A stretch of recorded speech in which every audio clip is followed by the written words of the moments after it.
Y Valeria Moy, te agradezco mucho, la directora del Instituto Nacional de Competitividad, que me hayas aceptado esta llamada. ¿Cómo estás, querida Valeria? Buenas tardes. Muy bien, Joaquín. Muy buenas tardes a ti. Pues no que iban muy bien las finanzas públicas, que la disciplina ¿Qué fiscal tal? del gobierno, que esto era una garantía, que el Fondo Monetario reconoce la disciplina fiscal, que el presidente ha sido un conservador para el manejo de las finanzas públicas. Y ahora resulta que cuando faltan 7 meses y días de gobierno, no van tan bien. Mira, Joaquín, aquí la verdad es que yo siempre he tenido una discrepancia muy grande con otros analistas económicos que dijeron que durante los primeros años de la administración las finanzas públicas estaban mostrando un comportamiento muy prudente, porque sí, quizás si veíamos los números macro, los números más agregados, si veíamos nada más ingresos, gastos, pues no se veía un descuadre tan grande. Sin embargo, dentro del propio gasto, Joaquín, y dentro de los propios ingresos, desde luego, hay que decir que el presupuesto tiene estos dos lados, ¿no? Los ingresos y el gasto, pues se veían cosas que no estaban bien. Y claro, estas cosas que no estaban bien, ya el último año, Joaquín, pues evidentemente todo eso se echó por la borda, ya no se presentó en el último presupuesto que se presentó en septiembre del año pasado, pues ya no se considera nada de disciplina fiscal, ya nos vamos por un déficit ya planteado en los criterios de 5.4% del PIB, que eso pues significativamente es mucho más de lo que el país requiere y sobre todo, Joaquín, y esto es quizás lo que más nos preocupa a los que nos dedicamos a estas cosas, es que ese mayor gasto y ese mayor endeudamiento no se está yendo a algo productivo, se está yendo a gasto corriente. No es que nos estemos endeudando como país para pagar infraestructura sólida que le dé crecimiento al país en adelante, nos estamos endeudando para pagar el gasto corriente. Eso me parece muy delicado y por supuesto que se aprietan las finanzas públicas, no únicamente para este 2024, por supuesto que para la siguiente administración y para las subsecuentes que van a tener que hacer ajustes importantes.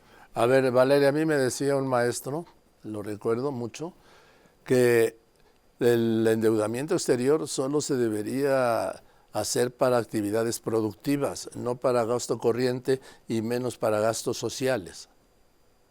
No solo te lo decía ese maestro, Joaquín, está en la Constitución, ¿no? Esas son las normas que se tiene que hacer. El endeudamiento del país tiene que estar destinado a infraestructura, tiene que estar destinado a mejorar la capacidad productiva del país. Bueno, Joaquín, eso pues ya se olvidó. Hoy por hoy nos estamos endeudando no únicamente para el gasto corriente, nos estamos endeudando para pagar los intereses de la propia deuda, que yo entiendo que cuando hablamos de algunos instrumentos específicos es algo que se suele hacer en todas las economías, uno se endeuda para pagar la deuda previa, pero no es lo que se debe de hacer a niveles macroeconómicos. Y ese dato se conoce como el déficit primario, que en realidad no es que pretendamos aquí explicar los detalles de las finanzas públicas, pero ningún país quiere tener un déficit primario, nadie está buscando un déficit primario, aunque en el presupuesto del año pasado ya se plantea para este año que ya está en curso, 2024, un déficit primario por arriba del 1% del PIB, es decir, eso quiere decir que nos vamos a endeudar para pagar los intereses y además, pues estamos ya hablando de un déficit más grande de 5.4% del PIB. Entonces, este discurso, Joaquín, o esta narrativa de que no nos estamos endeudando, pues a mí me parece que o sea, que es evidente que sí, ¿no? Los datos de Hacienda lo muestran con absoluta claridad y me parece que estamos llegando pues en un punto preocupante porque el gasto planteado para este año pues sí tiene fines meramente electorales, ¿no? Ahora, todos los gobiernos se endeudan.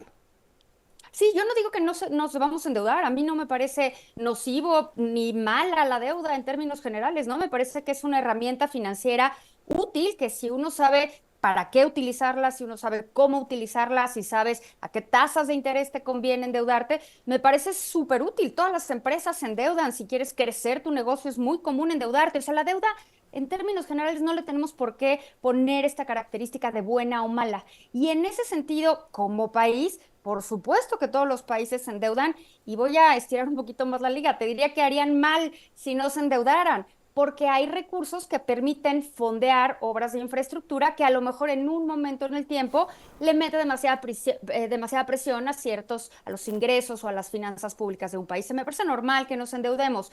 Lo que no me parece correcto es endeudarnos para pagar el gasto corriente, para pagar el gasto recurrente, para pagar los gastos que tiene cualquier gobierno como la nómina, el pago de intereses, y que al mismo tiempo estemos recortando pues en estos derechos que por un lado se dice que están garantizados, pero que todos sabemos que no, como temas de educación, salud, seguridad, y entonces vemos un incremento en el gasto, pero una reducción en la asignación de estos recursos a pues estos derechos de los que tanto se habla. Y esto, Joaquín, pues solo va a meterle más presión en los años venideros. No es únicamente una administración la que va a verse afectada.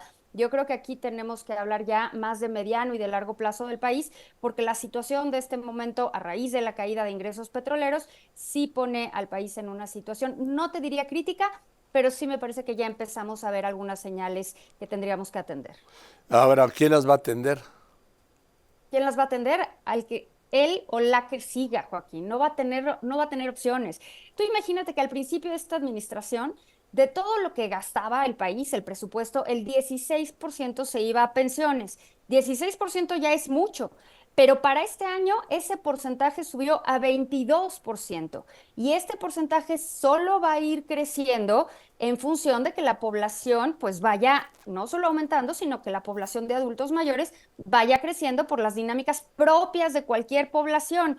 Y en ese sentido, o mejoramos la parte recaudatoria o cambiamos la parte del gasto, es decir, o recaudamos más ingresos, hacemos la cobija más grande, o simplemente vamos a tener que recortar otros pedazos de gasto. Y la pregunta es, ¿y qué otros pedazos de gasto? Yo siempre creo que uno puede encontrar áreas de mejora, áreas de eficiencia, desde luego que se puede. Yo creo que en esta administración no es que se hayan logrado áreas de eficiencia, sino que se podrían lograr áreas de verdadera eficiencia, como dejar al sector privado que produzca lo que le toca al sector privado. Sin embargo, pues lo que estamos viendo en este momento sí ya pone una presión a la que siga, porque esto no se va a ir, Joaquín, no es de estas cosas que pues si uno no le hace mucho caso se va. Y Pemex, Joaquín, Pemex es una bomba de tiempo. Así de plano una bomba de tiempo. Le acaban de perdonar 81,000 millones de pesos el presidente de 4 meses de impuestos. Sí, le acaba de perdonar eso. No es la primera vez que se hace durante esta administración y si sumamos esos apoyos y esas transferencias y ahora sí que le podemos poner de muchos nombres porque ha habido aportaciones de capital y ha habido reducciones en el derecho de utilidad compartida y sumamos todo este tipo de apoyos fiscales o directos que se le han dado a Pemex a través de la Secretaría de Hacienda, pues lo que vemos es que suman 1.5 billones, billones con B, es decir, millones de millones, en lo que va de esta administración, Joaquín. Yo creo, y además Pemex sigue quebrado, sigue siendo una de las empresas más endeudadas del mundo, sigue siendo profundamente ineficiente. Entonces, yo no sé, Joaquín, verdaderamente si el destino de 1.5 billones de pesos, el destino correcto de esta cantidad de dinero, sea Pemex o sea cubrir temas como educación, salud, seguridad y algo que le pueda dar mayor bienestar a la población. Y déjame dar un referente.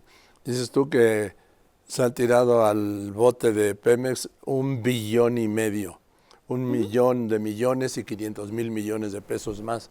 El déficit para este año es de 2 billones de pesos, que es el más Así alto es, que para se ponerlo en recuerde, ¿no? perspectiva. Es Así es. es el más alto que se recuerde, ¿no? Además. Así es, así es. Entonces, pues tú dime si no se ven ya con una absoluta claridad las presiones en las finanzas públicas, ¿no?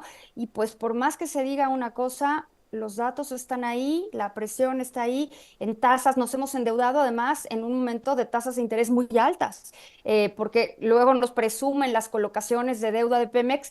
Pues sí, claro que se colocan porque están pagando una tasa de interés muy alta y para el mercado sigue siendo una tasa de interés interesante. Eso no significa que la empresa esté bien o que a la empresa le esté yendo bien o que la empresa no esté quebrada. Simplemente pone en evidencia el riesgo financiero de esta enorme petrolera. Fíjate, Valeria, y tú lo sabes, yo solo lo apunto.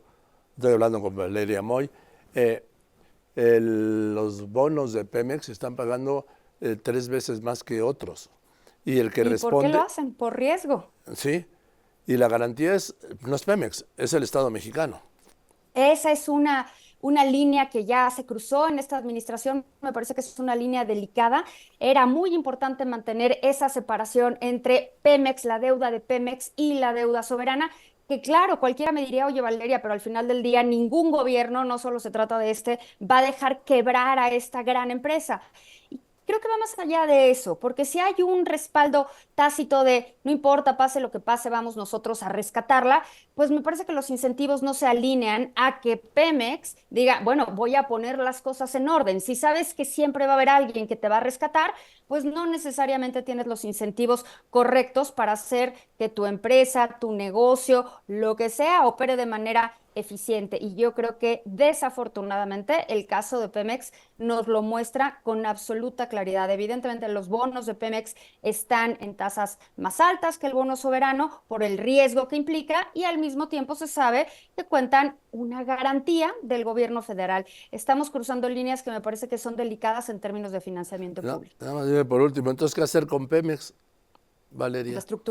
Reestructurarla por completo. Yo creo que hay partes de Pemex que podrían ser eficientes, pero la forma en la que se está operando ahorita, pues simplemente es a través de transferencias de dinero. Entonces, si Pemex sigue perdiendo recursos y sigue quebradas y sigue, y el gobierno nada más le mete y le mete y le mete dinero, pues me parece que eso cambia los incentivos o los distorsiona de tal forma que Pemex ni siquiera siente la propia necesidad de volverse financieramente rentable. Yo creo que Pemex tiene que dar, yo creo que Pemex puede o debe reestructurarse, porque si no se hace, Joaquín, el riesgo que tenemos ahí como país es muy alto. Es muy alto tener una petrolera que solo se endeuda más, que no es lo suficientemente rentable, está en números rojos, estamos esperando sus resultados financieros del año pasado, suena que no van a estar bien, no lo sabemos, habrá que esperar, pero creo que hay que tener ya la mirada, la vista puesta ahí, porque algo puede pasar y las candidatas y el candidato tendrán que tener muy claro que Pemex va a ser un problema que van a tener que resolver. Dijiste bomba de tiempo.